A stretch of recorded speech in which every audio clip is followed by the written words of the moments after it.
ব্যালটে নৌকা নেই সে ব্যালটে আমরা ভোট দেব। No vote, no vote, no vote.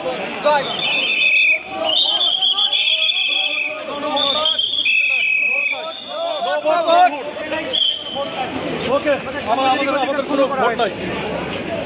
আমরা আইনজীবীরাও একটা বিবৃতি বোধহয় দেখেছেন ইতিমধ্যে, আমরা অনেক আইনজীবী একটা বিবৃতি দিয়েছে। আমরা সেখানে বলেছি যে ব্যালটে নৌকা নেই সে ব্যালটে আমরা ভোট দেব। No vote, no vote, no vote. ধার্য তারিখ ছিল, এই মামলাটা ধার্য তারিখ থাকা সত্ত্বেও বিজ্ঞ আদালত আজকে কোর্টে উপস্থিত না থাকার কারণে আজকে চার্জের জন্য আগামী 2-3-2026 তারিখে দিন ধার্য রাখছে এবং সকল আসামিদের কোর্ট না থাকা সত্ত্বেও এই কোর্টে উপস্থাপন করা হয়। আজকে দেখলাম আসামিরা বিভিন্ন কথা বলছেন এবং বা আপনারা কি দেখলেন বা তারা? আমরা যেটা দেখলাম আজকের যে আসামিরা কথা বলতেছে, আসলে আমাদের আইনে আছে মহিলা আসামিদের মহিলা পুলিশে নিয়ে যাবে এবং সেখানে দেখলাম যে পুরুষ যে মহিলা এই পুলিশ আছে তারা তাদেরকে মুখ চেপে ধরতেছে এবং যেটা হলো সম্পূর্ণ আইনের লঙ্ঘন। কারণ এটা হতে পারে না, এটা আমাদের স্বাধীন রাষ্ট্র, একজন বাক স্বাধীনতা দেবে, সেখানে মহিলা আসামিদের উপর পুলিশরা মুখ চেপে ধরবে, এটা আসলে আইনের লঙ্ঘন, এটা অমানবিক, আমাদের আসামিদের ভিতরে অবিচার।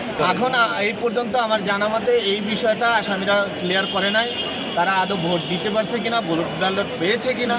তারা আমার যতটুকু ধারণা তারা সবাই ভোট থেকে বিরত রয়েছে। নৌকার আসামি, নৌকার জয় বাংলা ব্রিগেডের আসামি, অতএব তারা তো সম্পূর্ণভাবে আজকে ভোট বর্জন। এটা তো আমাদের রাষ্ট্র বাঁচানোর উদ্দেশ্যে আমাদের বাংলাদেশের সমস্ত আপামর জনতা, আপনারা জানেন, সকলে ভোট বর্জন করছে। সেই সাথে সাথে আমরা যেহেতু সমাজের অংশ, সেই হিসেবে আমরাও ভোট বর্জন করেছি আমাদের সর্বশেষ তথ্য মতে জেলখানায় যত আসামি আছে 97% ভোট দিয়েছে, মানে ভোট থেকে বিরত রয়েছে।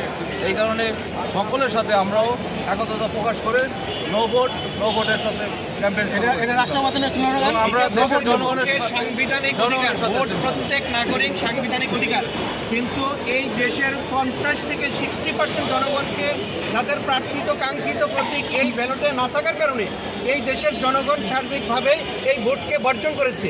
এই আগামী যে 12 তারিখের যে প্রহসনের ভোট আয়োজন করা হয়েছে, এই প্রহসনের নির্বাচনকে বয়কট করেছে। তাই সকলের মুখে একই স্লোগান শুনতে পাচ্ছি, no vote, no vote, no vote, no vote.